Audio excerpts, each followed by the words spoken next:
Nous sommes dans le chapitre 2 sur la vision, cerveau et perception visuelle. Vous avez déjà travaillé sur le grand 1 avec les voies visuelles qui permettent au message nerveux d'aller de l'œil au cerveau. Vous avez ensuite travaillé sur le grand 2, la perception visuelle et l'effet des drogues sur cette perception visuelle.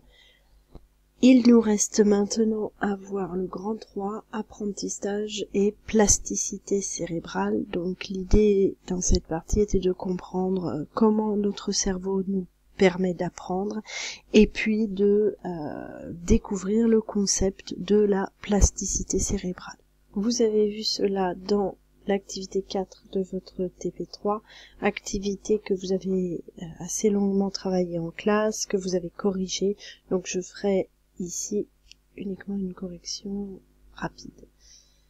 Donc je vous rappelle, il s'agissait du cas de Léa qui souffrait d'épilepsie, que l'on opérait pour la guérir, et suite à son opération, elle avait perdu la capacité à lire et à faire des phrases pour parler.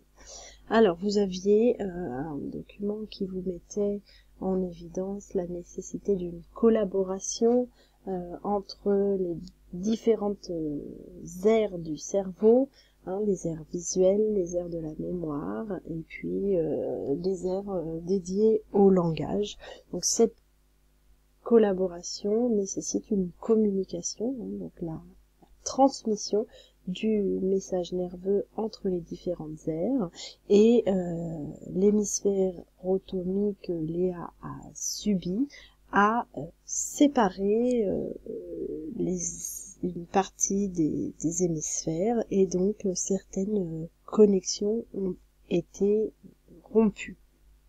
Donc Léa a perdu la capacité à lire, et l'énoncé vous précisait que 6 mois après, avec de la rééducation, elle avait retrouvé une partie de sa capacité de lecture et de sa capacité de langage.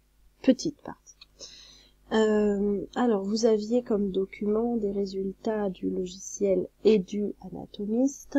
Donc je vous rappelle, ce sont des IRM de coupe du cerveau. On retrouve ici un premier groupe de résultats qui consiste en des IRM d'un individu sain, ou en tout cas d'un individu en possession de tous ces moyens de lecture. Donc si on regarde ces résultats, on note différentes zones d'activité, une ici à l'arrière du cerveau, et 2 zones ici qui illustrent bien la coopération entre les différentes aires qui est nécessaire pour la lecture.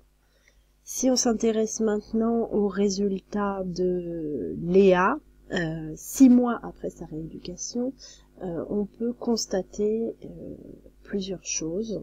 Tout d'abord, on note ici la zone lésée après l'opération, on la voit ici et puis on la voit ici, sur ces 2 coupes du cerveau. Donc ce sont des zones du cerveau qui sont maintenant non fonctionnelles.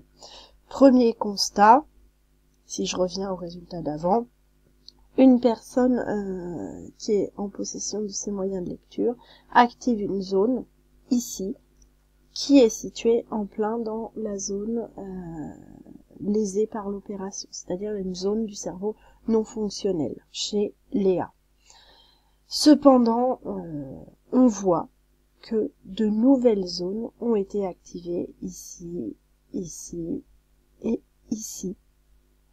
Et comme Léa a retrouvé la capacité à lire un petit peu et à former de courtes phrases, eh bien, on en déduit que ces zones activées ont été activées après l'opération et que Léa a réappris à lire et à parler, et on va définir ce réapprentissage par l'établissement, l'activation de nouvelles zones du cerveau dédiées à la lecture ou au langage.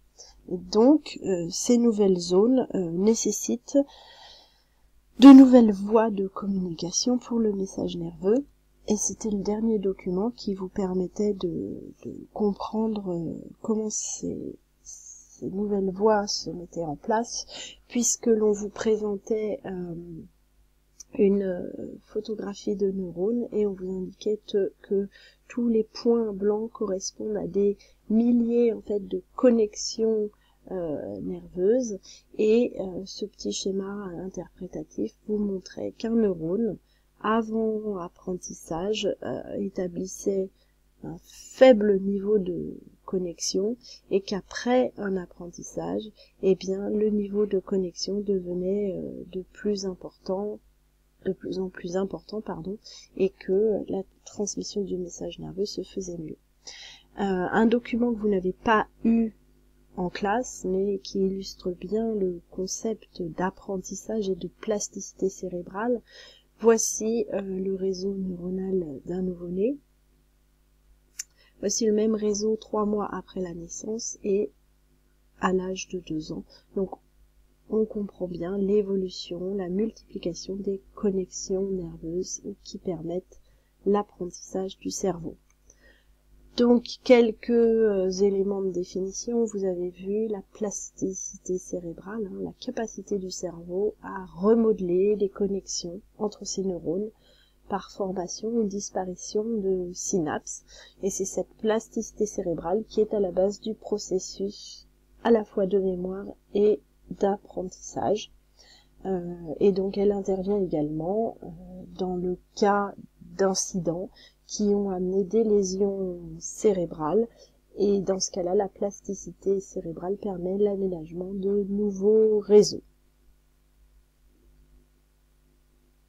Nous en avons maintenant fini avec le premier thème de l'année qui était la vision, thème qui vous a permis de comprendre comment s'organisait le phénomène de la vision par un organe adapté qui était l'œil, ainsi que par le système nerveux et les communications qui s'y établissent.